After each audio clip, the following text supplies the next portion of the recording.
What's up, everybody? Welcome back to another episode of EraBody's podcast, where generations collide and cultures combine. Today, we got a great show for you. I know a lot of y'all out there own businesses, but don't know the fine detail about how to keep your business structured and running. And as special guest for today, we have Kandy Rose. We know tax season is ending, so we brung you a business consultant and tax professional to get your business lined up and ready. But for now, it's your boy Ricky. And I'm the Honorable Darren D. Purnell, the street speaker himself. What's up, Rick? What's going on, D? Man, another great weekend, man. You was busy. We was busy. You was busy. We was busy, definitely. Yesterday we had a beautiful Easter egg hunt with the kids and everything. Level Up campaign has leveled up once again, man. I enjoyed myself. You was on the grill, Rick. I'm always on the Man, grill. I'm gonna say make y'all, sure we eat. Rick becoming a real grill master. I'm about to enter on Rick in one of them competitions. But I'm gonna ask you a question.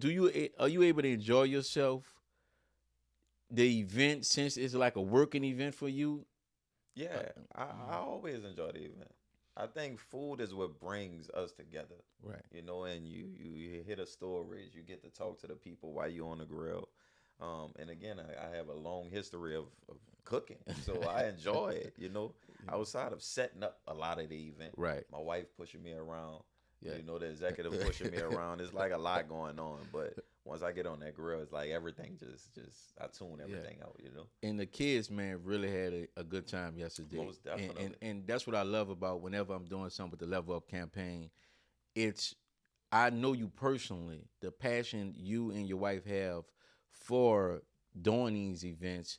But when we get there and you see the joy and the excitement, all the hard work behind the scenes pays off. Because you have to get there early. You have to set up everything. And then you may be tired, but when those kids come, and it's like a extra burst of energy. Yeah. You more energized than them. Right, man. I want to give a special shout out too to Love Your Neighbor, NOLA.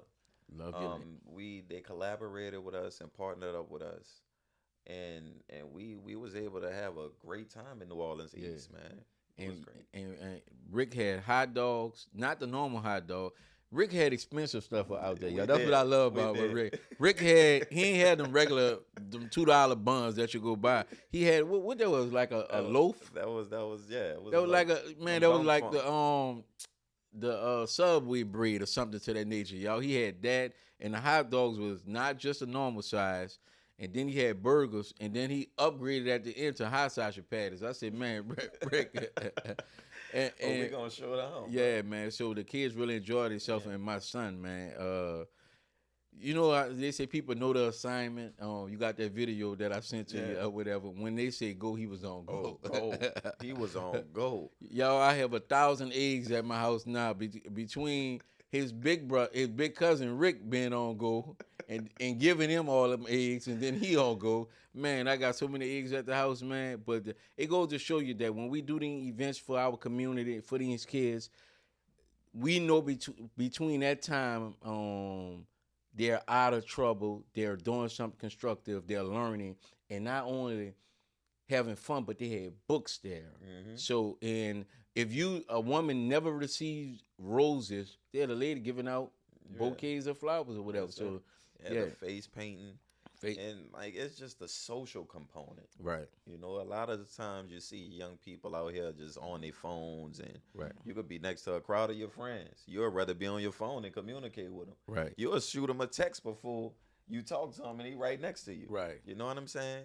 And so it was just that component of the just seeing them be active. Right. And I like to see when you create those environments that small kids get to be in a safe environment, that they're being looked over, they're being taken care of. And I always say this, what I love about y'all events, I hate when somebody says for a child and you go there and they playing adult music or whatever. They're not playing nothing that's catered to a child, music-wise or whatever. This was a family-friendly event, and the music, the environment feeds. So, and I want to say this to a lot of people. I don't go to a lot of events, and I may just deny because I think that you're inviting me to a kid event, but the environment is more of an adult event. So I keep my kid out those environments because I don't like to mix it like that. When I send my child to on Chuck E. Cheese, that's a kid environment. That Right. it's supposed to be in that environment. To the zoo and everything, kid friendly. Mm-hmm. Now, when you saying family friendly, but bananas on Savannah Bananas, that was a family friendly environment. I'm looking for that. Mm-hmm. But some people don't know how to do that. You guys specialize in making sure that the environment is for families, kids, and then people, when they come, they already know when it's a level up campaign. Even the way you dress, you're not going to see. You don't have to worry about that. When they see that sign, they know this is for family and fun. And I thank you guys for giving that on. But what's coming up next for So we have Field Day coming up in partnership with Strong City Tulane. Right. That is April 11th. So if y'all seeing this and y'all want y'all young people, well, your child, nieces and nephews, we encourage y'all and invite y'all to come out and join us. Right. I guess we'll find a way to give y'all the information. We'll put that out there also on EraBody's podcast. Right. And link y'all to the Level Up campaign so y'all can get the young people involved. And who answered the call for this? Shouts out to Nolan and Morris Jeff Greenwave, the junior Greenwaves, Nolan Biggs and the whole staff over there at Morris Jeff. They answered the call, so a lot of their kids going to be involved in Field Day and things like this. Going into the summertime, springtime, if you look at if your kid is just a part of the Level Up campaign, all what they get to do and be involved in, positive environment, doing something. So if you was a parent on low income, this program is for you because you may not have the resources to take your kids to these events financially yourself, but by Level Up campaign being tapped into it, you'll have a chance to take your kid to a lot of these events. That's what it's about. Yeah, That's what it's about. Unity in the community. You understand? So don't let your children suffer at home and not be able to take advantage of the events. Man, they be beautiful family. This is the events you and your husband and your kids could put on some clothes and y'all can come to this event, and I guarantee y'all will have a great time at the Level Up campaign. Wherever you see that Level Up sign at, it's definitely that, and it feed on that. And I'll thank you, brother, you and your beautiful wife for always giving that. And don't forget, my nephews come out there and they put a hard work on there also. Oh yeah, most definitely. Yeah, they part of that. And you put up a post on Saturday. You say if you teach a kid how. Yeah. What's one you use? You said, yeah, that's your saying. You taught me that. Yeah, if you give a kid on fish, he'll eat for a day. If you teach him how to on fish, he'll eat for a lifetime. Mm-hmm. And I will say that even my son, when he's with you, your son's showing him how to go about setting this up. Because one day, me and you going to have to sit down, or we'll be sitting in the back as advisors, and they'll be in the driver's seat of what we have got started. And that's what you also want. Yeah, that's what it's about. So that's what it's about. The Level Up campaign will never die, or whatever. Generation after generation. And since Rick got all boys, trust me, he ain't going to never die because he's going to keep on going. Yeah. I know that's right. So but I want to thank you too, man. We ain't give, we talking about each individual role. Yeah. But you played a significant role yesterday, man. You know, I tried, man. You almost cut your hands a few times. He was the bread man for yesterday. Yeah, and man. We pumped out almost like 100 pole boys. Yeah, it was more than I think more than 100. It was more than that. How many times you almost cut your finger? Oh man, your pace, man. I had to keep up with the chef, man. Chef, he had him coming off the grill. Rick giving me that look like what bread or whatever. I had to be on mine, y'all. I'm competitive like that. So to be able to step in and like I said, y'all, Rick didn't have them $2 I didn't want to waste anything, y'all. He had good bread. I said, man, this I'm gonna have to get that now when I make my own po' boys or whatever. Yeah. But man, it was so great. And even we had Senator Sidney Bartholomew. Sidney Bartholomew. He came out there. We didn't know he was coming out there. Mm-hmm. He even gave Rick a little water break on the grill. He got on there for the hot sausage patties, but the overall turnout was good, and that's what it's about. Yeah, that's what it's about. Thank you, man. I want to say thank you. Man, appreciate it, man. We're going to always do great things in this community to enhance and advance and make it go, whether it's the podcast, whether it's the Level Up campaign, whether we teach financial literacy. We're going to always do what's right for this next generation, and that's what we tap into. That's what we love to do. So, you got to be a part of whatever we're a part of, all right? Make sure you follow the podcast because y'all have not been listening or whatever, so y'all can get this information because whether you follow us or not, if you're a member of the podcast or the Level Up campaign, we can consistently give y'all information. That's right. That's So, right. Next, man, this is the third No Kings March Yeah, that they didn't have. Oh, I'm so confused, Rick. you're confused. Yeah. See, when it's an issue, like say when the NFL do the cancer thing, Mm-hmm. it's an issue that all of us can relate to. Right. So that's what you see everybody on board with. I'm seeing no Kings March with no other race but white people. Like, did they get a memo, something or something that went out to them and then give it to us, Rick? That's almost like the Black Panther Party. So no, I'm saying, how do they get the memo that I guess President Donnie now wants to be a king, and they know about it, and we don't know about it because in all their marches there's no black people. Like you said, certain stuff exclusive. Yeah, Exclusive for a specific race. But they yeah. see what's going on. They see what's going on. And what I heard from an older brother, and I'm going to let you get into what you feel about this too, because I want to know. An older brother told me that, like, with the wars and stuff that he's creating, no upcoming president will want to inherit all of the chaos that's going on because they don't know how much he's into. It's like not a peaceful seat to jump into. So he's setting himself up, positioning himself to become the next president because of all the craziness that's going on. What you feel about that before you tell me your how you feel? That's craziness at its best. Martin Luther King got a great speech called Great But, and it's called Great with a hyphen then But, and he go through a lot of nations that was great, and he put a but behind it. But he in the speech says that he will hopefully one day take the but out of the equation and let greatness be great. And if I had to talk to Brother Dr. King, I would tell him there would never be a but out of the equation. No, you can list 60 great things President Obama did, and somebody gonna put a but at the end of it. He ain't do. You can list 100 things Abraham Lincoln did. Somebody gonna say, but he didn't do. So no matter who the president is, I don't care who he is, somebody gonna have a but he ain't do this, but they ain't do this or whatever. It's always gonna be a but. Oprah Winfrey can come right now and take 2,000 people and make them homeowners. Somebody gonna say but. So the but is always gonna be there in the equation. So it's never gonna be. That is nothing. If you want to say Jesus is your Lord and Savior, and you give all glory to him, somebody gonna say, but why he let black people go through, it's always gonna be that. Yeah. So there is no way around it.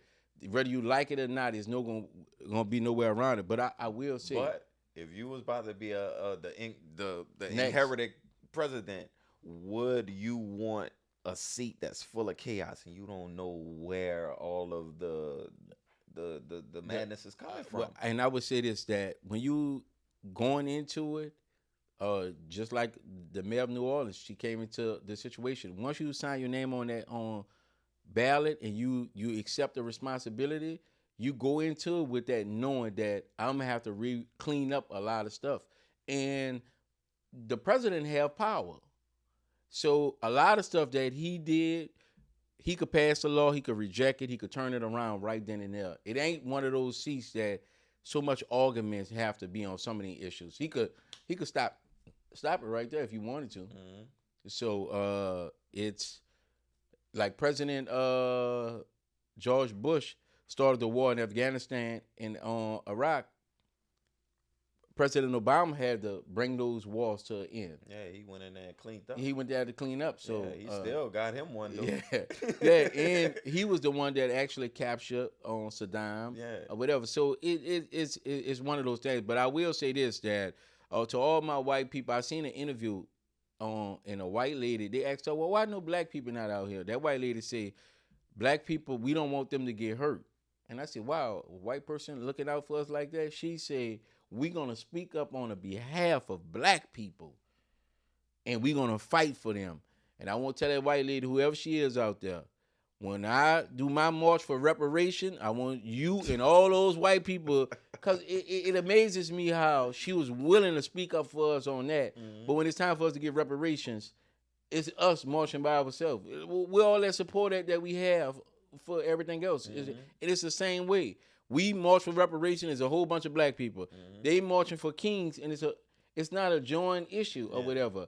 I don't know if white people got something in the mailbox that only went to white homes that say that Donald Trump is trying to become the king of America, but you damn sure ain't hear about it. I didn't hear about it. I didn't hear about it either. So, and I got a white neighbor. I'm gonna go after this episode. I'm gonna go knock next door and ask him, do we know something? Because they got a big old sign up. Yeah, I seen it too. Yeah, that said no kings. No king.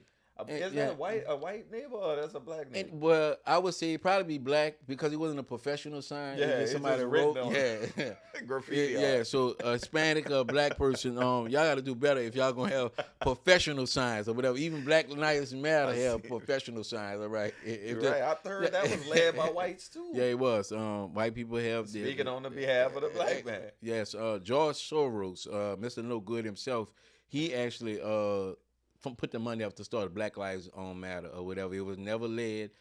They have the trick. They always put a black face there. Yeah. And we think because our face is there that it means that we there and we running it. Yeah. They got me. They had me. They do it a lot or whatever. So I would say that Donald Trump there is no president in the United States that will ever become a king. It won't happen. Yeah, not if the white people riding like that. Yeah, but I would say that too, that the way this country is set up is it's not gonna happen. But would you be disappointed? What if you become king? Yeah. Well, I voted for Donnie 3 times, so it's not. It's not United States type of own thing. Yeah, but that's because the presidents didn't structure the legislation. Yeah, it's not like that. And the United States is a whacking country. Yeah. If you're the president, you got out of hand, they'll whack you. Yeah. Yeah, so they'll whack you anywhere. Yeah, but I'm saying no. But in a lot of those countries, once you take over, it's almost like if I take over the country and you over the military, we set for life. Yeah. I got the power with the military, and then I'm over here. Man, you're gonna eat big. Yeah. That's in those countries, but this country not like that. Like you're not gonna set your partners up all over everything. It's not gonna happen like that. So it's just not. This country is not built on that or whatever. That's how Kennedy, he tried to do some things outside of the lines of if you study it, and they just say, nah, I ain't got to put up with this. Yeah. Trust me, that man they shot Kennedy from the window with a magic bullet. That's what they say. A magic bullet hit Kennedy. The driver shot him, huh? That's what they got a video saying the driver. Yeah, they said, but I know they called the bullet that shot him the magic bullet. The magic bullet. Yeah, but that was the driver shot him. Yeah, but the bullet that shot Martin Luther King wasn't magic. It was a regular bullet. But, yeah. You said it was a regular bullet. So yeah, they said the magic bullet killed Kennedy. But that's how our government is. If you, no matter how high you get, if you start getting out of line, they'll put you right back in line, quick, fast, and hurry. Yeah, that's just how this country is, or whatever. So, next thing, and this is a serious issue. In certain states throughout the United States, they have this thing called NIL, name, image, and likeness. Well, some states have it where in college, you can receive an NIL deal. Some states like Louisiana, they have it. You can get it in college. That's nothing wrong. I think you should be able to capitalize whatever your skill is. But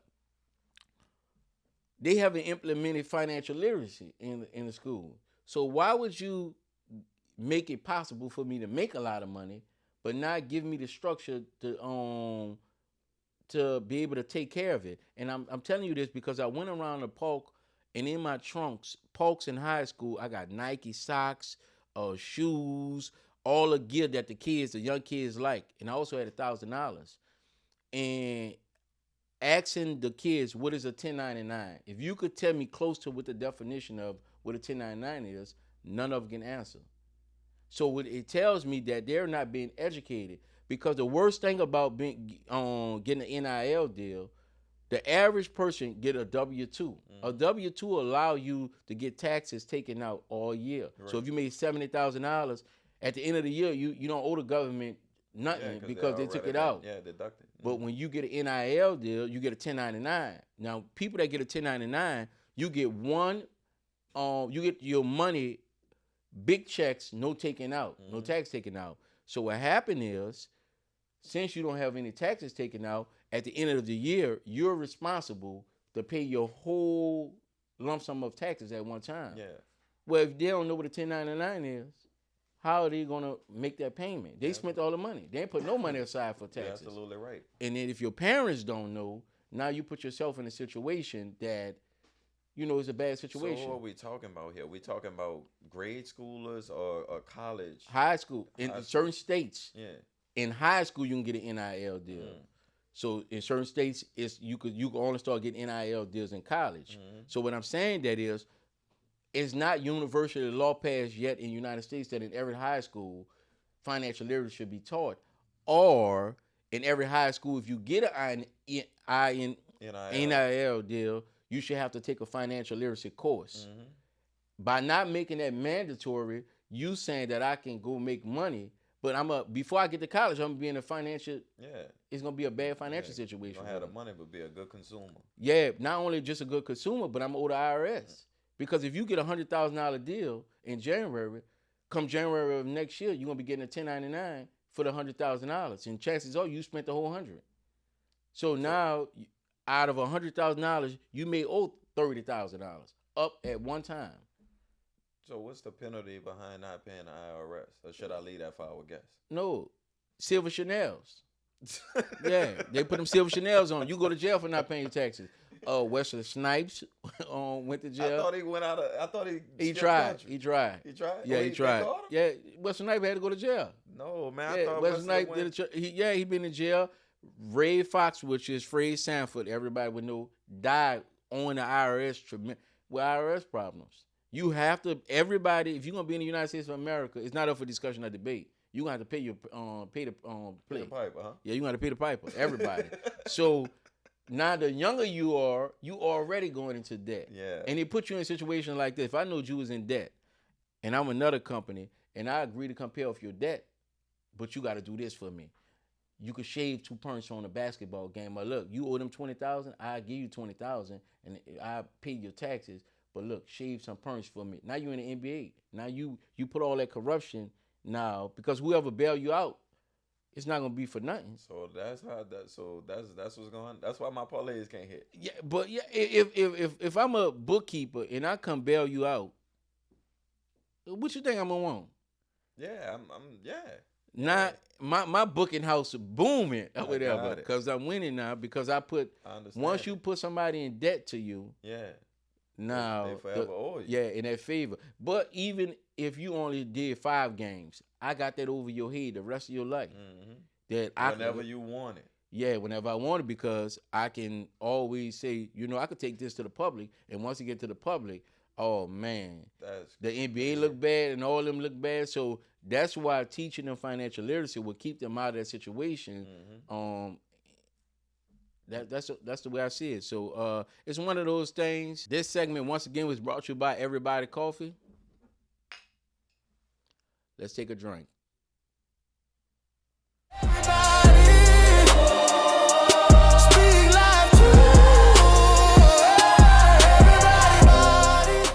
All right, y'all, welcome back. And as we promised y'all, we have the tax professional and business consultant herself by the name of Kandy Rose in the building with us today. Thank you, Kandy, for coming through. Thank you for inviting me. What's up, Kandy? What's going on? For the people who don't know you, besides the person sitting next to you, let our audience know who you are and give them a little bit about yourself before we get into the interview.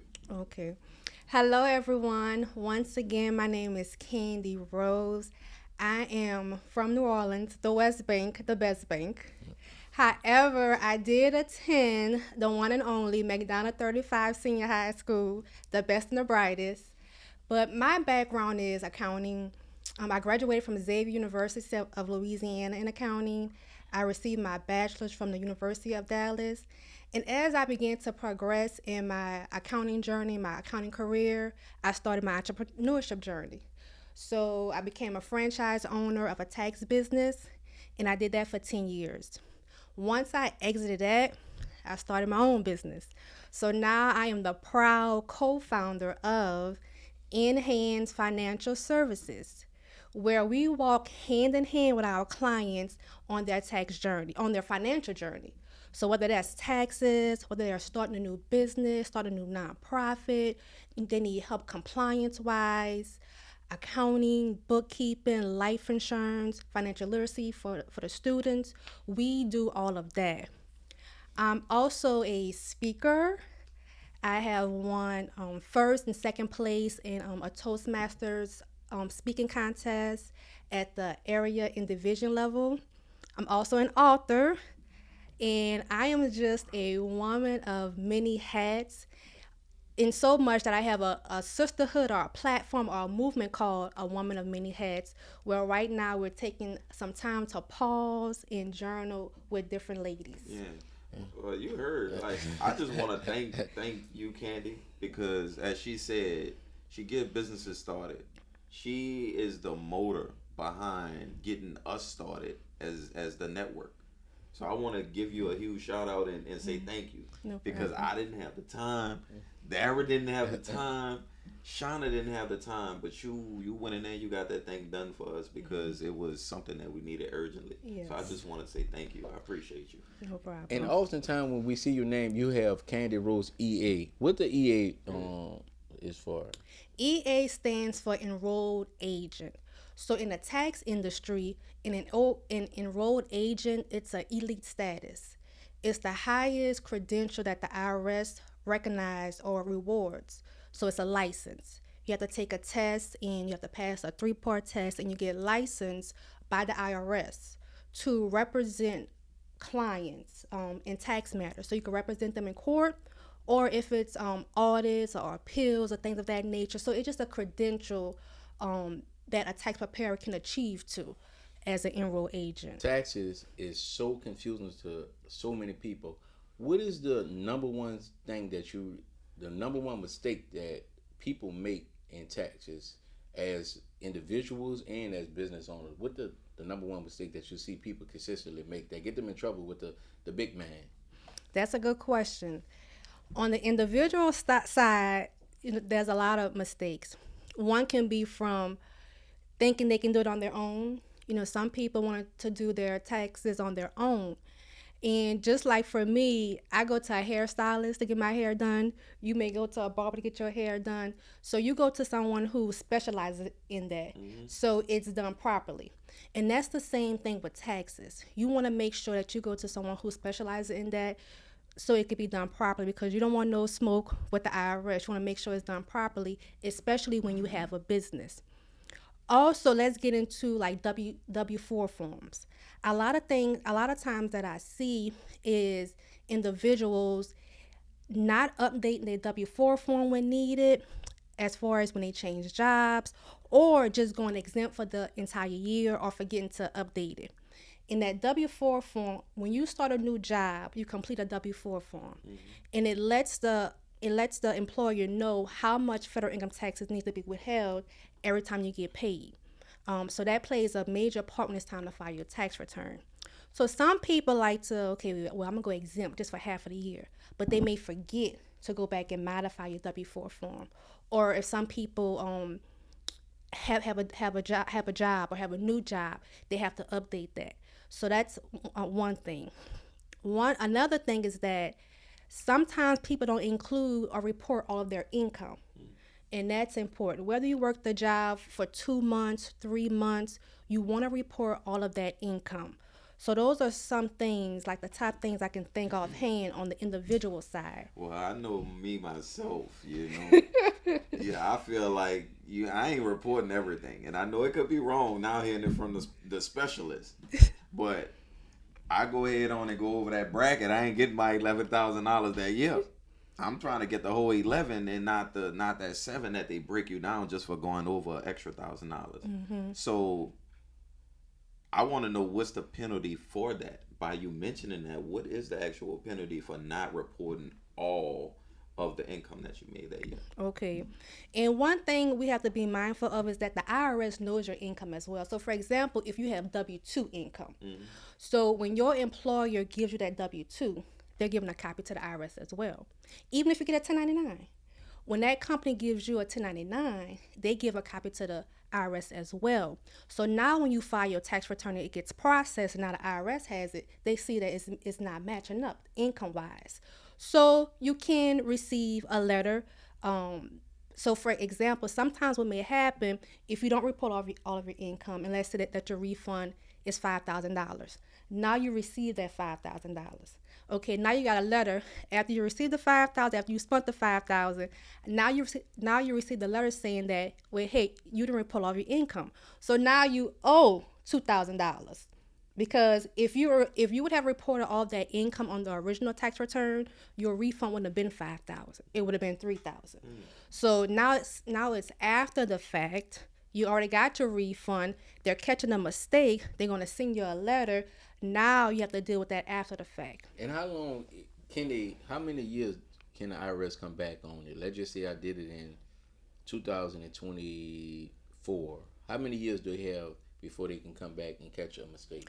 Well, a lot of times, sometimes they don't come back right then, or sometimes they don't even come back the next year. Sometimes, especially depending on the economy. So, for example, the IRS is just starting to get back more active as far as mailing out letters and things of that nature. But before, they were behind with the pandemic and stuff. The pandemic put a lot of things on hold and on pause, on backlog. So now they're kind of getting back more active. So 3 years ago, 5 years ago, now you're receiving this letter from 2020 that you didn't report all of your income. Yeah, so most black people got another side hustle anyway. So that's not for us, because you just get that money cash. You know, you keep that in the tuck. All right, you keep them. That's your little reparation payment. But you say you was from the West Bank, growing up on the West Bank, then the Best Bank, the other side. How was that coming up on the West Bank? Well, it was pretty good for me because that's all I knew. You know, of course, that's where I'm from. That's where my family is from. So it was, as far as for me, it was a good family environment, a nice environment for me. It's getting to the other side. When you got to the other side, you went to school at McDonald 35, which is was it the first African American school in New Orleans? Yes. Yeah. They have always did a lot of good, but they haven't been in the news lately for a lot of good. There've been a lot of fights at McDonald 35. Y'all might want to straighten that up. Not at 35. Oh, that's Easton. Let's get it right. Oh, that's Easton. That's on Canal Street. Easton on Canal. My bad, 35. Let's get it right. So with coming on this side, did you notice a difference between the East Bank and the West Bank? Well, coming to 35, it was a culture shock for me because growing up from first grade to, let me say, 7th grade, I actually went to a private school from first grade to 7th grade. And from 1st to 3rd grade, I was the only black person in that private school. Not the only black person, the only black person in my class. Throughout the whole school, probably had 5. 4th grade year, another black student came, so now it's 2 black students. 4th grade year in my class. And it was in the 90s, right? Yeah. So when I got to 8th grade, I went to EraBody's. So EraBody's, it was, blacks and whites there. Then when I got to 35, it was all blacks. Where EraBody's at? In Terrytown. Oh, in Terrytown. Okay. All right. Yeah, great. So you deep in the West Bank. Yes. Yeah. I don't go past Algiers. Yeah, that's on Gretna. So Okay. when you got to 35 and you got around all black and got that culture boost. It was a culture shock, but it was a great culture shock. More of knowing who I was as a black person, being more confident in who I was, because I was so shy growing up. I was a woman of a child of very, very few words, and I was so shy. So going to a school majority white people, taking on that African American person and my culture and my identity and all of that wasn't going on there. That was just all hush within me. But coming to 35, where I'm seeing all of this culture, seeing African Americans as far as my ancestors, because at the white school we didn't have Black history, so we didn't even talk about our history. So things of that nature I had to learn at home.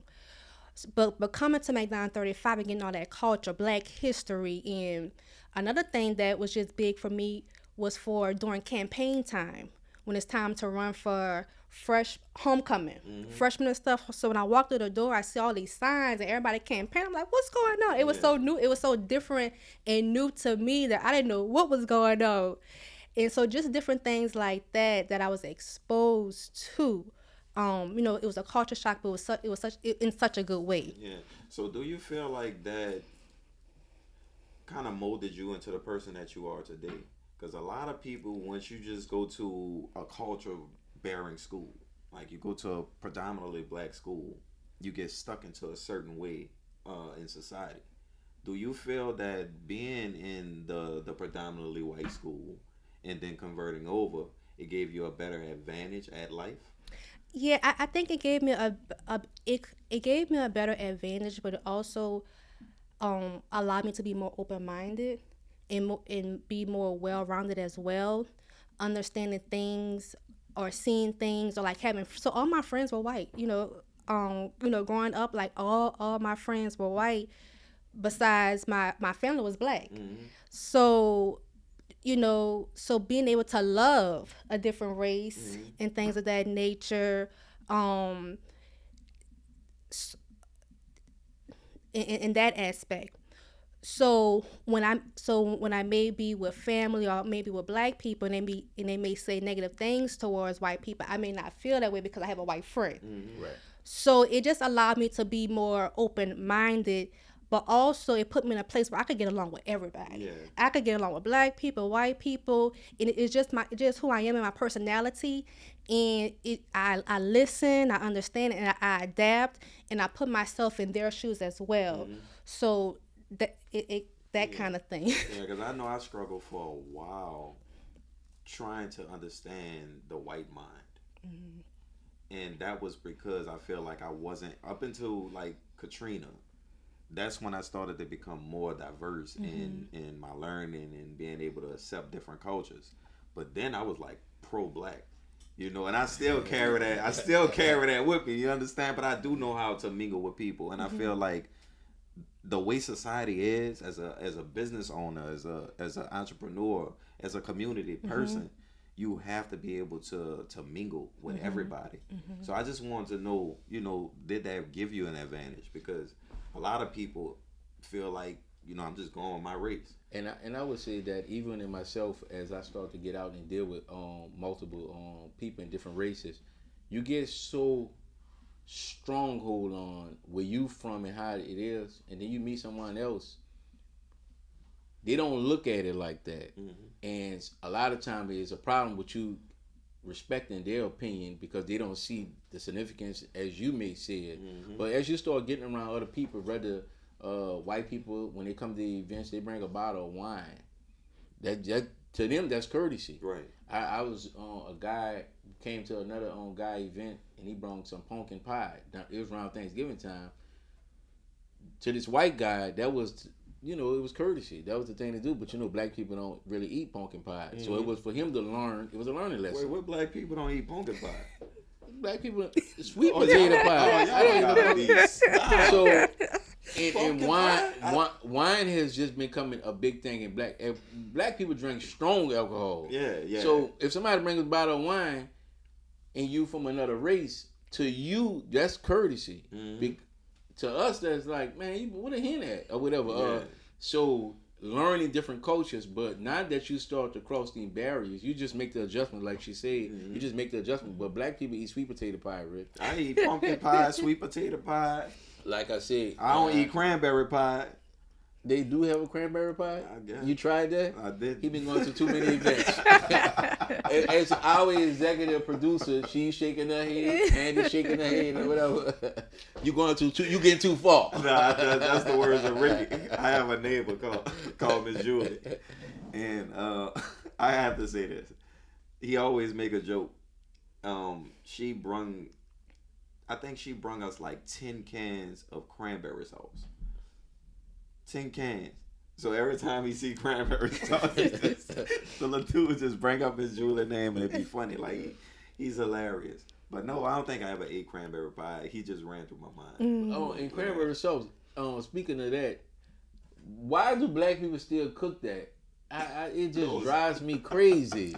They have that and nobody eats it. One person be eating it or whatever. It's horrible. I think my grandma eat that. She still eat it and beets too. My grandma eat beets. Yeah. Yeah. Beets for I thought someone wrong me. I ate some beets and then I went to use the restroom.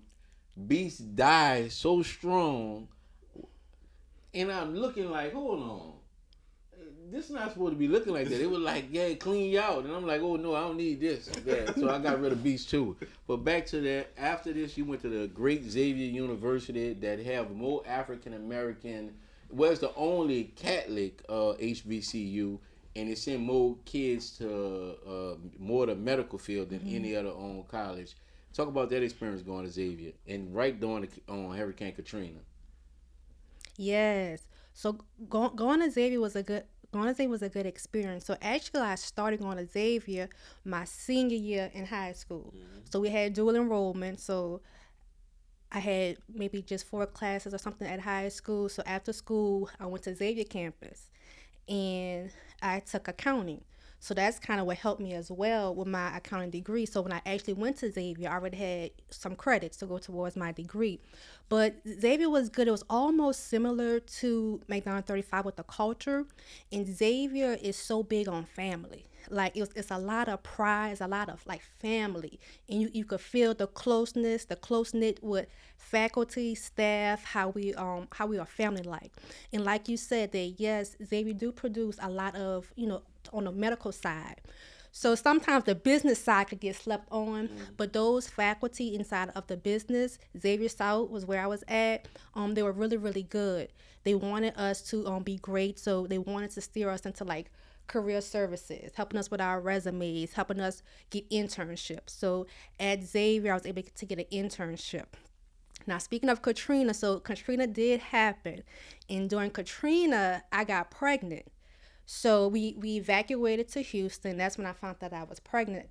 I think that was my junior. Yeah, I think my junior year. So when I was in Houston, and it was August. So yeah, so the fall semester of August, I enrolled at a college in Houston. I think Southern Houston. I think Sam Houston. Something like that. But I had so much of morning sickness that I couldn't even go to school anymore. So I set that semester out. But when January came, I went back to New Orleans. So I went back to Xavier. So I'm pregnant on Xavier's campus. Still going to class, going up steps. Pregnant. So I didn't want that to deter me. From completing my degree.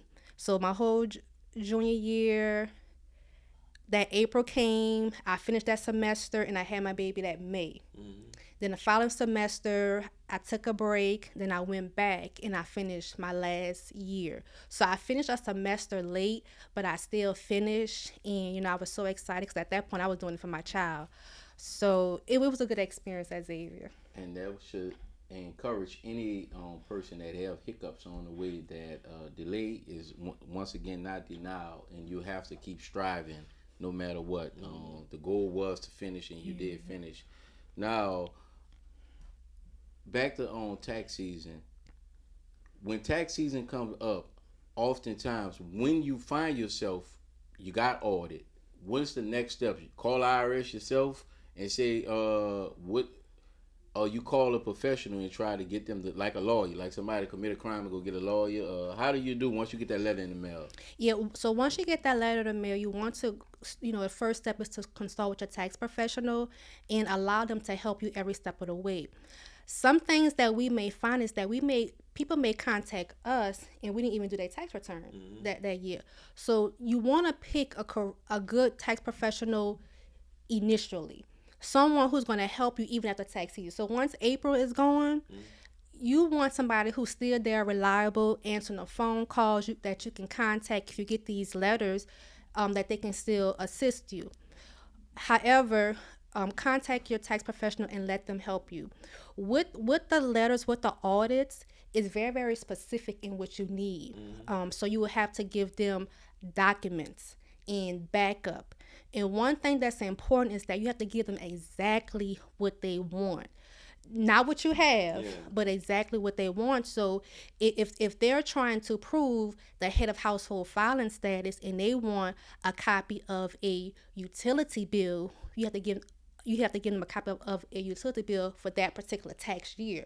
So if they ordered in 2022, you can't give them no current, and we in 2025, 2026, you can't give them no current bill for that year. You have to give them exactly what they want.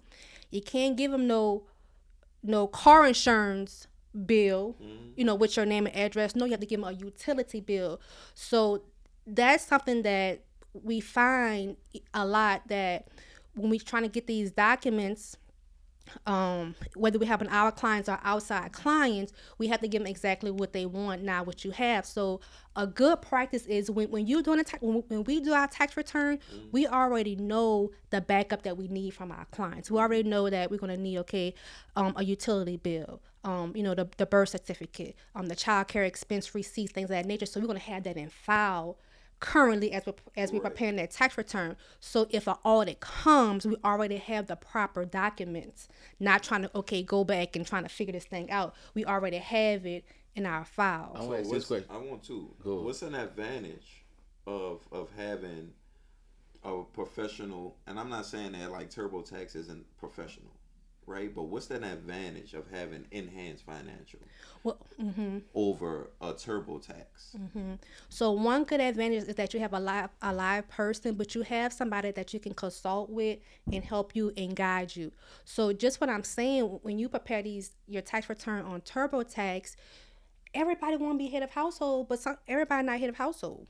So you may put your filing status as head of household, but you're staying with your mom. You may have a daughter, a dependent, but you're staying with your mom, and you're not providing more than half of the support of that household. So you're not head of household. So you're single with a dependent. So just having somebody there to answer your questions, but also who can walk through and educate you on what's going on. And for audit time, I don't know how TurboTax helps you when you get a letter and it's time to assist with this audit. So it's basically you now. You have to go and find somebody to help you. So having somebody there to assist you, every way is going to be very, very crucial. And I would say this: taxes has becoming a popular profession or whatever.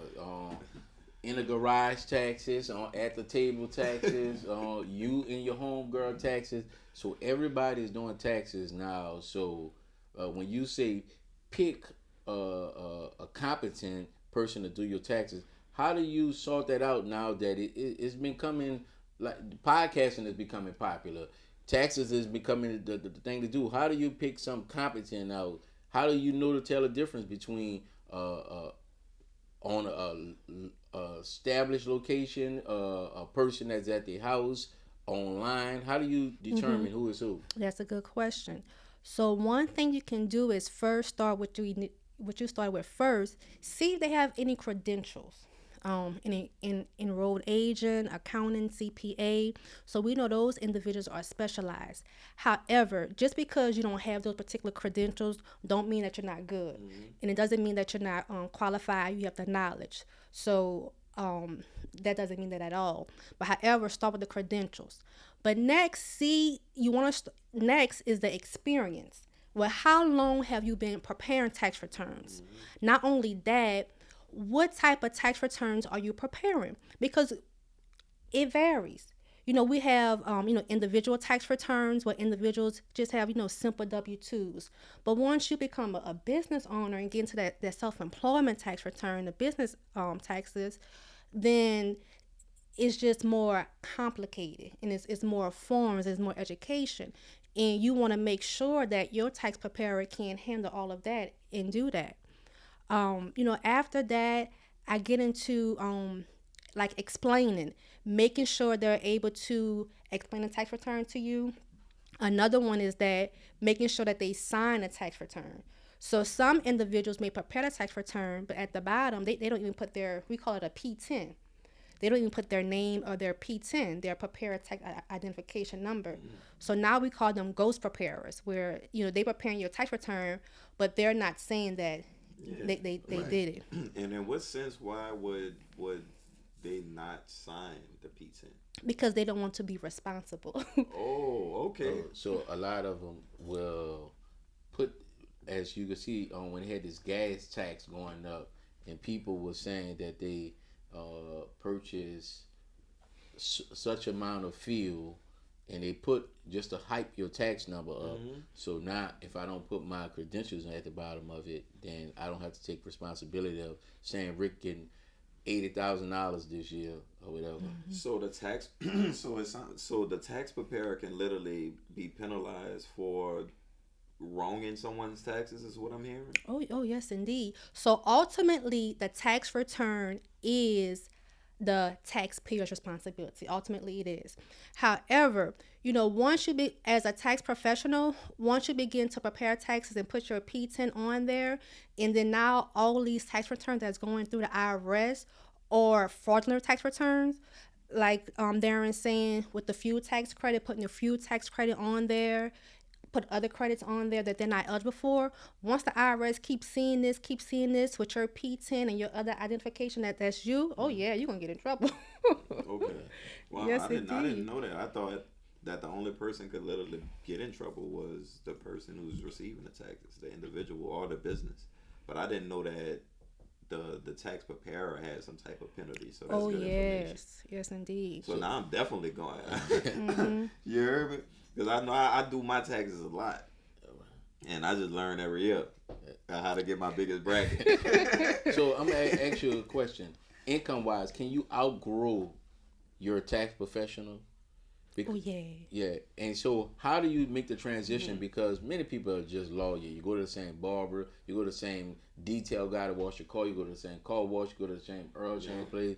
So the tax person, when you met them, you was in high school. Minimum wage in New Orleans, I have to say, is $7.25 an hour. All right, now you went with them at 18. Now you're 28. You're in your professional phase now. When they got you, you was only bringing in $10,000. Now you're bringing in over six figures a year, but they haven't grown or got any notches on their name. So how do you determine when you outgrow your tax profession? Right. Professional. So just like you said, life experiences is going to let you know when you outgrown your tax professional. Everything that you mentioned is going to let you know that you outgrown your tax professional. If your salary has increased tremendously, if now you have a business, if you're investing now, if you're into real estate now, all of those things will determine. So you will have to understand where is your tax professional, the level that they're on. So when we were going by how do you pick a professional, and I said experience as well as what type of tax returns that they do, that's how you would know. So at that point, you're growing, you're advancing, your life has changed, and if your tax professional haven't grown, and that's nothing wrong to your tax professional, because everybody may do something specifically. Your professional may just focus on the W-2 tax returns. They're not worrying about self-employed. Yeah. Okay, so but for you as a taxpayer, then you would have to move on and find somebody else who can handle your situation. We're going to take a quick commercial break. Once again, this segment is brought to you by EraBody's Coffee. Let's take a drink.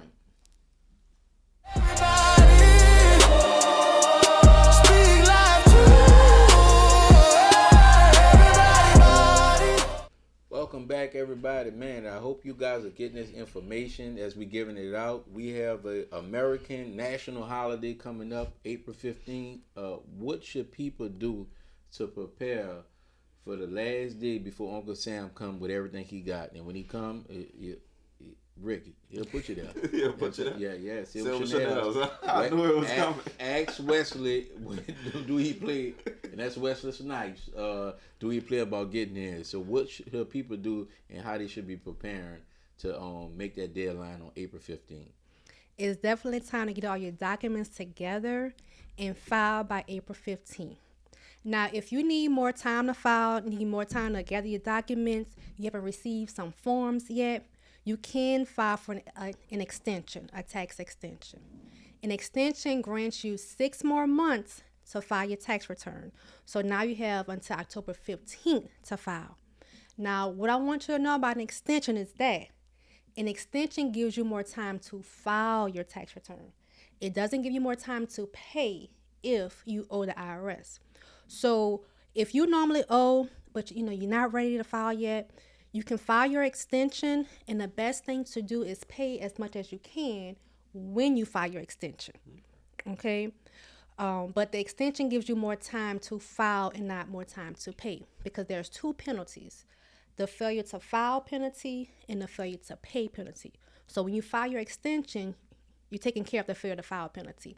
But if you owe, the IRS is not giving you more time to pay. They want their money. I just want to just ask this last thing. How do they know? What if something changed in your situation?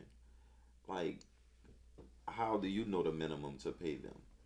Well, it's just going to be an estimate. So, for example, if you're a business owner and you know that you owe every year, then you're gonna file. If you're working on a tax professional and you have some forms and they have started preparing your tax return, putting things in, they know what's outstanding. They kind of already have an estimation or can help you have an idea if you're gonna get a refund, or if you owe, you're gonna owe about this much. If you have it, let's pay it all. If not, at least put some down. Okay. And I would say that the worst thing you want to do is let them estimate how much you make. As soon as I started my janitorial company the first year, I'm like, I just started it. But I started it, but I wasn't using it.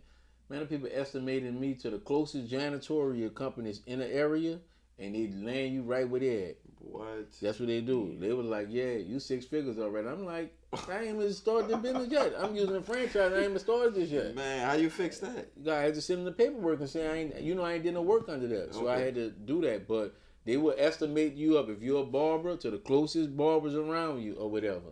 Right. So yeah, so you want to stay close to the ghetto if you got a business. You go to them high areas, you gonna get estimated in those areas. So you talked about being in Toastmasters, and tell us about Toastmasters for those people who want to start in speaking and who want to get better as a speaker. Let us know what Toastmasters is. Okay, so Toastmasters is an international organization that helps with your public speaking and your leadership skills. So there are Toastmaster clubs all over, different states, different countries, and it helps with the public speaking. And for me, once again, when I grew up, very, very shy, didn't speak much at all.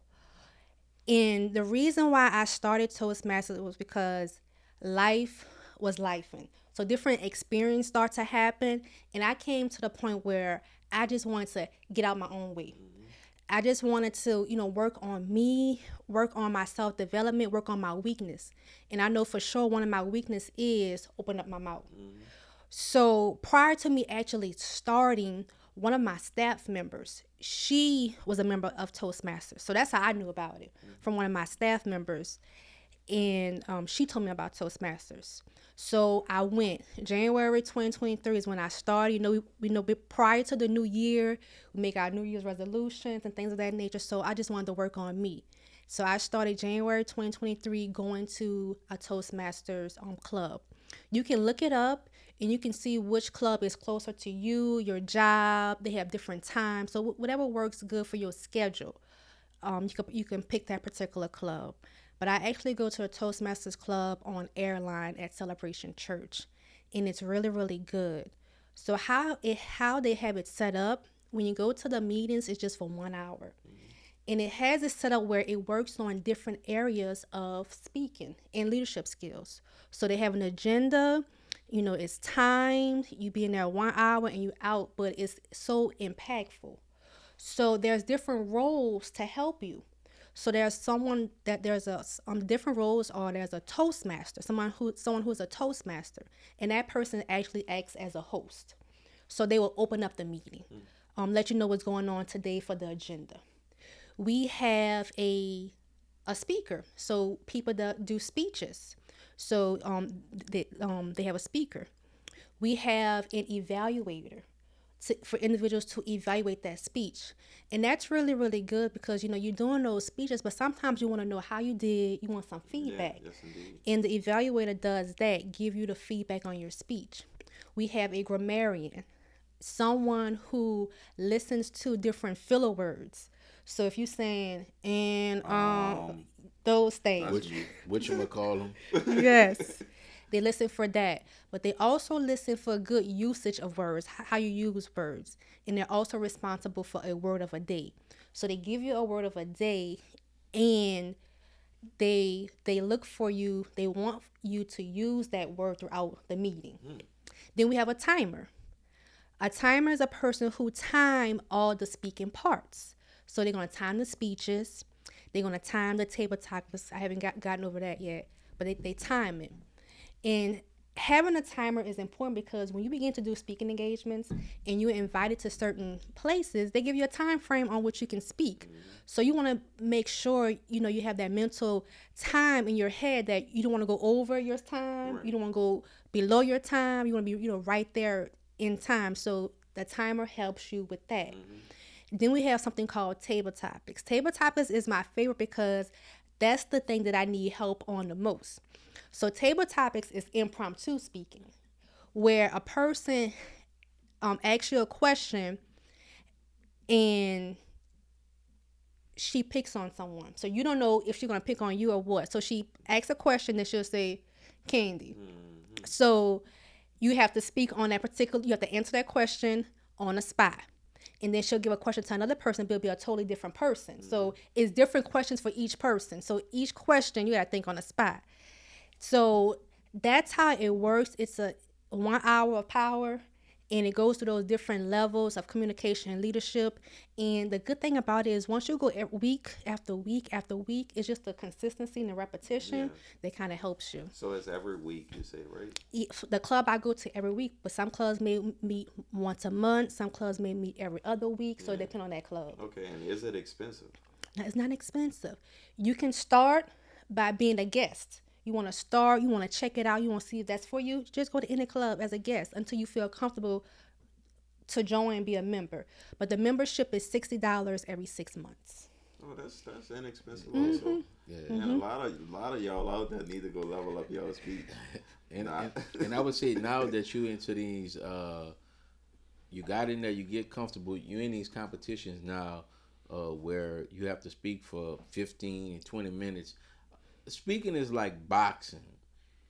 A boxer get in the ring for 3 minutes and he get knocked out in 30 seconds or whatever. You don't realize how long 3 minutes is until you get up there. When you got to speak for 15 minutes or whatever, and you're in front of an audience, you got to keep that audience locked in 15 minutes or whatever. You better be interesting or whatever, because trust me, it's been situations they can't wait till you get down or whatever. They're looking at the hamburgers much better than what you're saying.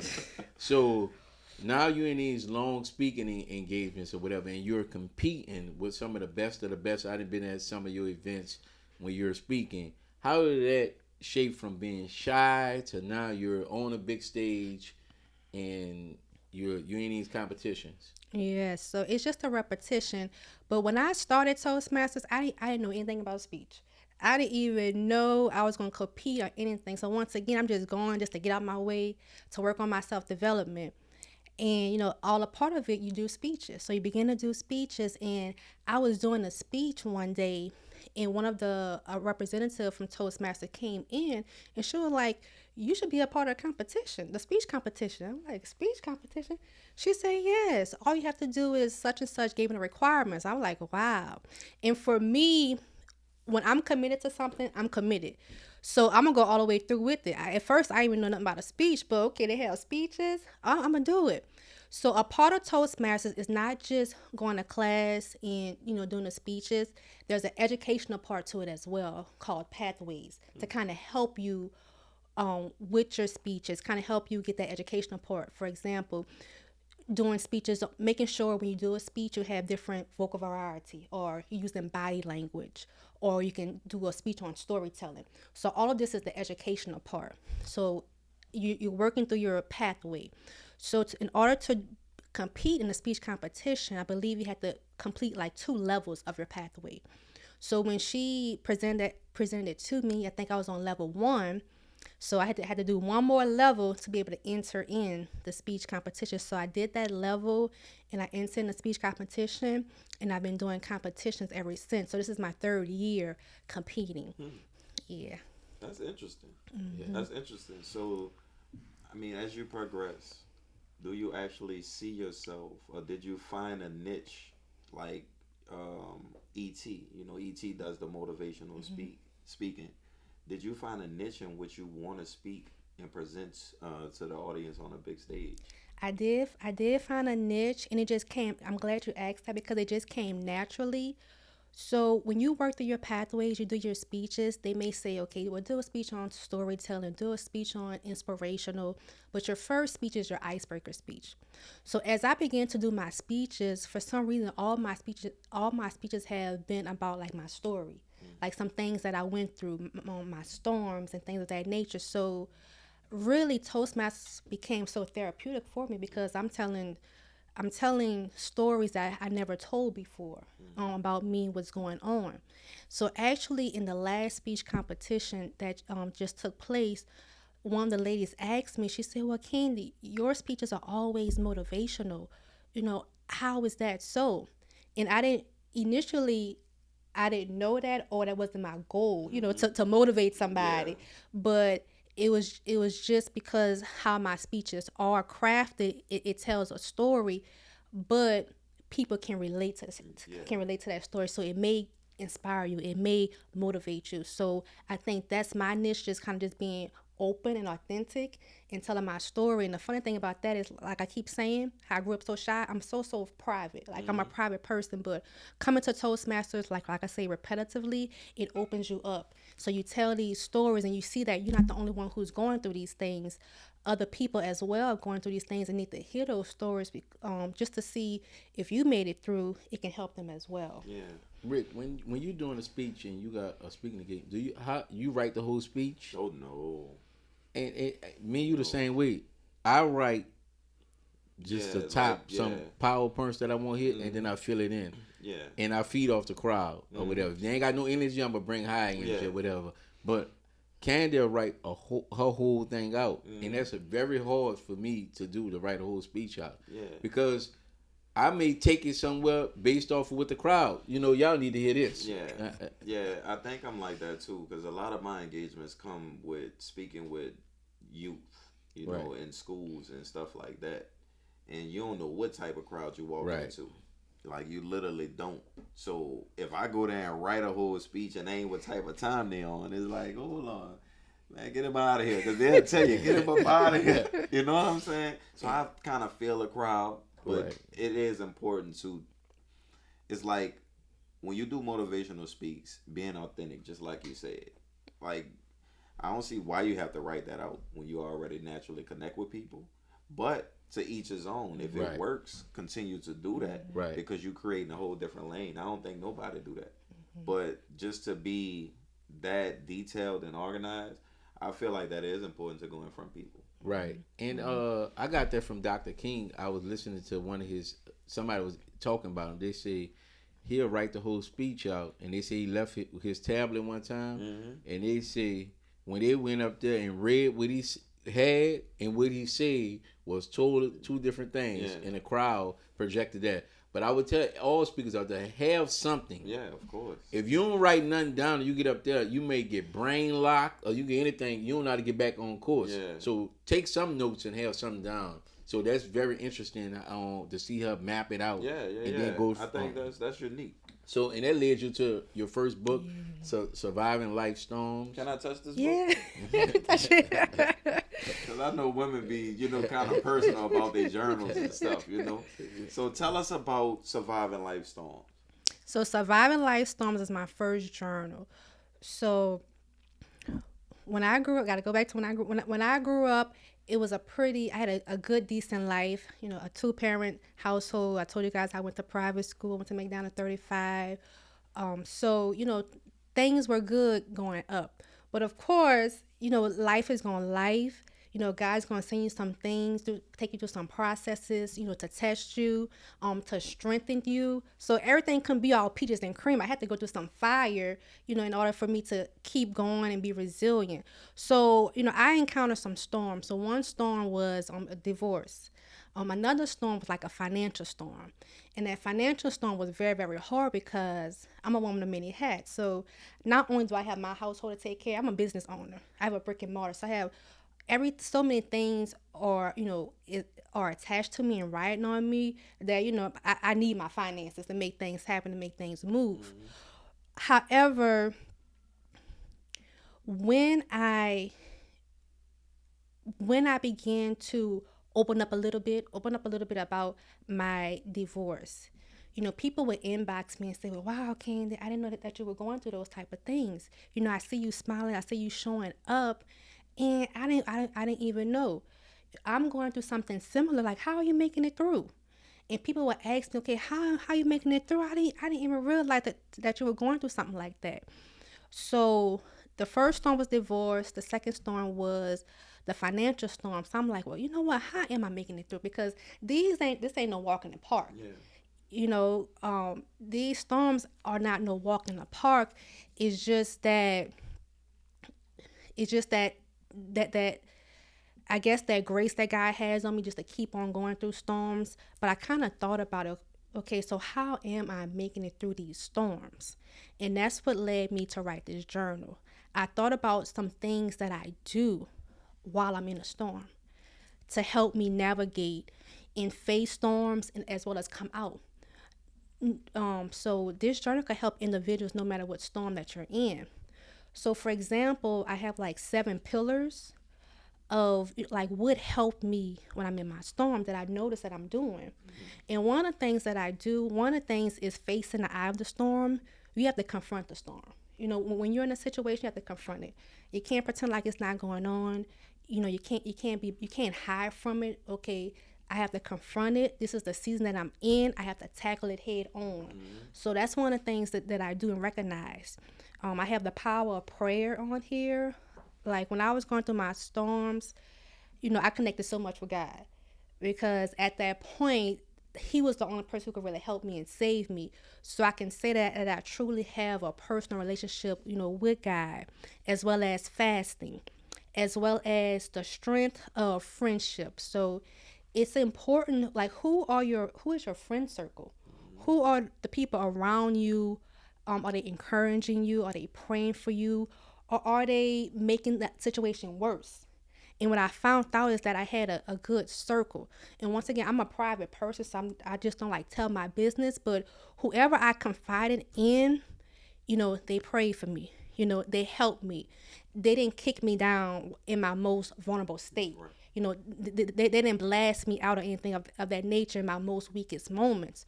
So having that true friend circle is important. And like another one is celebrating others' success. So for example, you may be in a storm and nothing is going right for you. Nothing is going right for you. But your friend, they may be in a great state. They may be having a great season for them. Being able to be happy for them, even though you're not, it may seem like your life is not all that. And that's what I did. So when my friends are graduating or having businesses or doing different things, I'm like so happy for them and cheering them on, because I know if God can do it for them, God can do it for me. So basically these are 7 pillars that can help you face any storm, and that's the journal. So and it was also a bestseller when you first released. It was a bestseller on Amazon. So, in coming from that book by yourself to the Women of Many Hats, where you took it to combine with other ladies that's in a professional field, tell us how they go and how can women get involved with the Women of Many Hats? Yes, so a woman of many hats.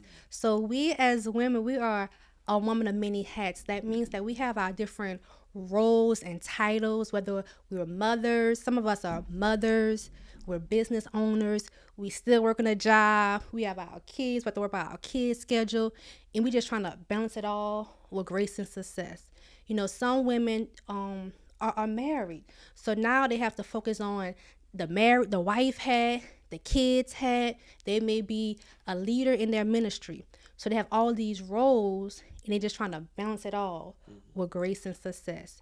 We have some women who are, great in their career, excelling in their career. We have some women who have just started their career. We have some women who went back to school. We have divorced women. So basically, a woman of many hats is that powerhouse woman who has those leadership roles, even if it's just leadership in your house, and we're just trying to balance it all with grace and success. A woman of many hats is one person who's going to, be in control and take control of the situation, make sure nothing gets fall by the wayside. We may be the person that people count on and come to. So we tend to put people, things before ourselves. And even though we're trying to balance it all, sometimes it can be overwhelming. Sometimes we can, get tired. So a woman of many hats is just basically, we are that woman. We are that powerhouse because it's just in us. But the message behind a woman of many hats is that it's a 3-point message. Is that one, the balance does not mean perfection. So of course, we can do it all, but it doesn't mean perfection. So sometimes you're gonna face some trials. Sometimes you're gonna, face some tribulations. Sometimes some things will fall by the wayside. But just pick it up and keep on going. And the perseverance, that's what really matters. The second message is that you don't have to do it all by yourself. Sometimes a woman of many hats, we got to do it all because we can do it and we feel better when we take on these roles. But we have to be able to delegate. Be able to, delegate whether that's at home, whether it's at job. So just knowing that delegating doesn't make you weak, it makes you wise. And then the third message behind a woman of many hats is that don't forget the most important hat. Don't forget the me hat. Because once again, we do everything for others. Everything until we just run dry. We may be pouring from an empty cup and we just neglect ourselves totally. So we can't forget about the most important hat, the me hat. So that's why this movement was formed, so other ladies, we could just come together and, pour into each other, glean from each other, learn from each other, lift each other up as a woman of many hats to really, really balance it, properly with some systems in place and things of that nature. I think that is amazing. And it sounds like you also are sparking something within women, because sometimes people are so down, they can't identify who they really are, But through that collaboration, it sounds like, because we know women are catty. Men, if we don't like you, I'm going to look at you, you're going to know it in the room. But women could be amongst each other and still wouldn't lift that other woman up, And I feel like this is something great that you got going on, Kandy. And I would say, Rick, why do you think men don't do this? I think men, we are masculine. I done got to the point where I'm over that hill. Like, right. I'm in collaboration mode. Right. Like you say, delegation is where it's at now. Right. At first, I was so tough I couldn't ask for help. Right. But now, like, I'm open to it. It makes me feel better, and it makes other people see, and the importance of their skills and knowledge. Right. Yeah. So I'm past that point. But for the brothers who aren't there, I hope you get there. And you can also join the Grand Marshal School. We'll help you get there. So we have that, and so y'all have a Facebook group also where women can join. And tell them about the Facebook group. Yes, so we have a Woman of Many Hats Facebook group. So ladies, go ahead and join the Facebook group. Follow our pages, a woman of Many Hats on Facebook, on Instagram, and on YouTube. Because right now we're having a fire journal experience. So with the Woman of Many Hats journal experience, we are coming today focusing on the me hat. We're taking one day out the week just for 1 hour just to stop, to pause, and then and to just get poured into amongst other women. So what the journal experience is about, a Woman of Many Hats have a journal. And inside this journal, there are different topics to help us really balance it all. to have that true balance, to break some things, to free us from some things. So for example, some of the journal topics is, we started the journal experience on March 24th was our first week. And the first week topic was the power of surrender. Okay, so we have all these hats, but sometimes we have to release that control. Release that control and allow God to lead us in the right direction. The second week's topic is going to be embracing rest without guilt. That can be hard for women of many hats. Just a rest. And for one more example, another topic is releasing the need to be everything to everyone.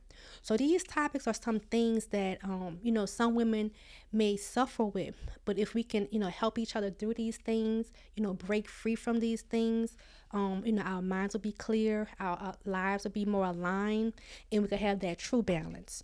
So follow us, be a part of the journal experience.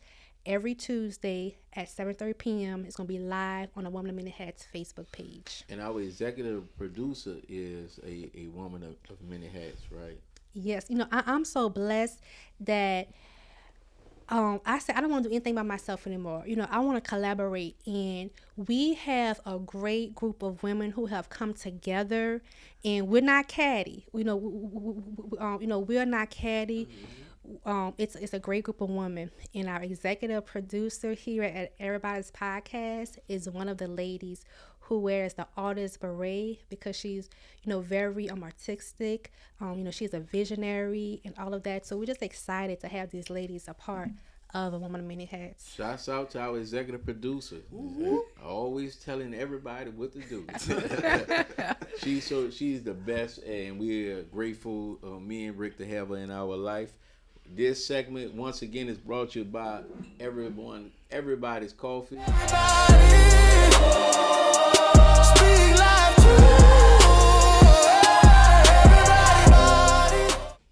Welcome back, everybody. Man, this has been so informative, this episode. Two things I would take, Rick, what I noticed what we doing with the our executive producer and Kandy.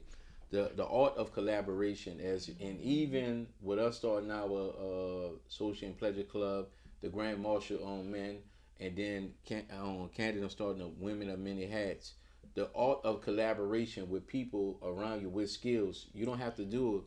When you look, we have been on the backside of looking at some major deals, and you'll see how many people put that deal together, and then yet we'll be trying to mimic what they did by ourselves. So, and you wondering why it can't get done. So it's an art of collaboration with people. But to those who want to collaborate, you have to be open-minded, willing to work, and bring skills to the table. I realize when you're around skillful people, it's not that hard to work. You're right. It is not. You're right. It's when you're around. Even you complimented the guy yesterday when he was helping. You was like, man, you got the art of knowing how to work. From you taking me as the braid cutter to the grill to whatever, be willing to work and give you all whatever position you're at the trash man. I'm gonna do my job to the highest level. So you got to take ego out of the way. Wherever you're at, just do your best and put your best foot forward or whatever. So I think a lot of people that want to collaborate, you can't only want to be in one spot and saying you want to make a difference. If we have something and you had to go pick up the trash, do it at a great level. Right. If you had to clean the restroom, do it or whatever. Take pride in what you're doing.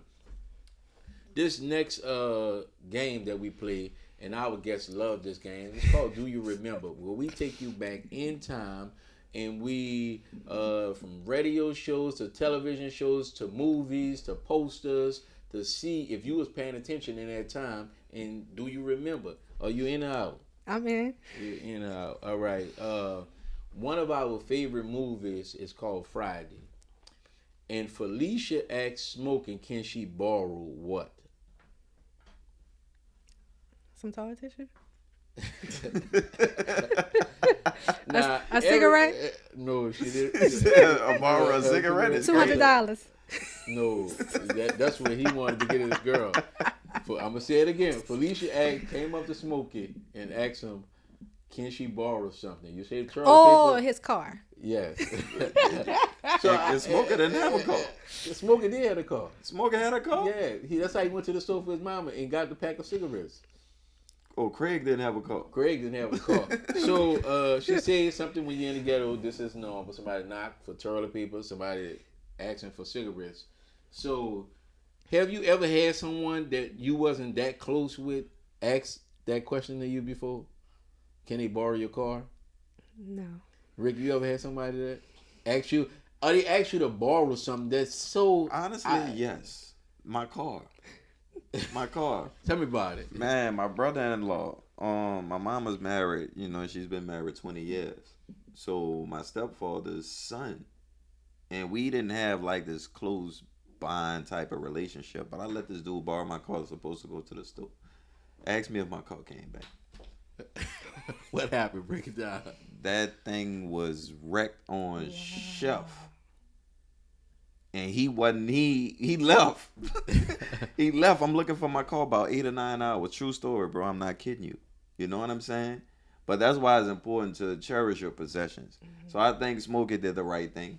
Like, he did the right thing because I obviously did the wrong thing thinking that it was the right thing. And I'm going to ask you a question. I know Rick. Was it safe for him to come around it you? Was not safe. How long it wasn't safe for his daddy.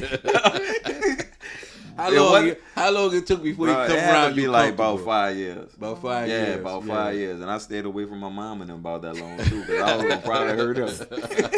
So, stepfather, I guess you're in the clear. I bet you're in the clear of that ass whipping because Rick would have laid it on you. Now I'm gonna ask you, in the movie Friday, they have so many different scenes that's funny or whatever. What's your biggest take from the movie Friday? My biggest takeaway? No, yeah. Tell me about your best moment in the movie Friday. Well, Friday is a funny movie. They have so many funny parts of it. From Miss Parker out there with the hose pipe bending over, from when Smokey taking an Ezell sees him, from Big Worm. So I like. What was your favorite part out of those three that you just explained? I like when so we used to mimic some of Friday's different parts, and I'm being shy right now, but we used to mimic that when he was taking a shit. Okay. All right, cool. And, a classic. So I ain't gonna say nobody else. Yeah. One of the things what I like about the movie, it symbolize. If you want to know what a day look like in the average hood, you could just watch that movie. For people borrowing, some people going to work, some people ain't got no job, a lot going on, people being nosy, or Jehovah Witness coming knocking on the door. It's all that taking place in. It's named Friday, but that's a Thursday or Tuesday or whatever. If you stay in the ghetto, it's one of those places that all that take place in one time or whatever. So the ice cream truck, the ice cream truck now everything is $1 and above. Oh yeah. Yeah. So like inflation, it's not $1. It's like $2 and above. They pass around our house every But like, you notice the truck is not packaged it used to be because it's so high. I remember the big time drug dealers used to pull out a 20 and get everybody a quarter pipe. Right. That was something nice. Mm-hmm. I ain't seen nobody pull out a bill yet and take care of the whole. They don't sell quarter pops no more either. Yeah, they're $1 now. Yeah, they're $1. Well, they pass by y'all. This is crazy. My oldest brother went to the Frozen Cup lady. Frozen Cups was 25 cents. Y'all may say Hucklebucks. That boy paid $1 for a Frozen Cup, but he got $20 worth. He paid for 20 Frozen Cups. Because the price, the lady told him is up. I didn't know Frozen Cups went up. I didn't think they did. My mother make them every summer. So my mother have a whole ice box full of them. So I'm used to getting them for free. So he went got down there and he said he spent $20. And I said, you got 20 things. He said they're $1 a piece. Yeah, times have changed. These kids are not growing up in the same economic environment that we brought. Sugar the same price though. I have no idea why she chose the $20 or whatever, but she must have seen them coming. The syrup. Yeah. But this next question, on the movie Set It Off, Queen Latifah have an infamous role where she went out. If you had an option, would you win did the time, or you would have went out like Queen Latifah at the end? Wow, that's a good question. That's a good Toastmaster table topic question right there. Look, do I do the time and sit up in there for all those years and get? How much time you think they would have got? Who? Queen Latifah? All them bank robberies and that murder, Man, they whatever. were about to put her under the jail. And it was fair time. Yeah. So what you was doing? You gonna do the time And do all those years, and knowing jail is not for me at all. With the sleeping conditions, the eating conditions, the confinement, or do I just go out with a bang? Right quick. One bullet could take Go you out out. with a bang. How many shots you think there was Queen Latifah? She took about 100. About 100. Yeah, they were shooting non-stop. So what you doing? You want to do the time? Or you going 100 years or 100 shots? That's a hard question. But for the type of person I am, as much as I may want to go out with a bang, I don't know if it's gonna be that type of bang. Where as far as I'm shooting and killing people, then I get killed as well. So I may just have to do the time and let the Lord be on my side, and maybe I get some reduced time or some things work in my favor. I'm going out with a bang. I would still been running. I would have figured out some kind Boy, of how you gonna run? No, she They trapped her on the interstate. I would have had to go through those cars. She tried. Yeah, I know. And they shot the tires out. Yeah, she tried. In that situation, everybody would have loved to be Jada Pinkins on that bus watching. Yeah. That's the position everybody would say. Mm-hmm. But she could have got caught. You remember the detective Yeah. looked at her and saw her. Now, it had to be, you could tell it's a movie because she was looking out the window. Mm-hmm. The average person would have had on the other side where I can see out there what's going on, but I ain't trying to be in the window like that because they might see me. She looked it directly in his eyes. But it's crazy what love would do. She knew he was in love with her.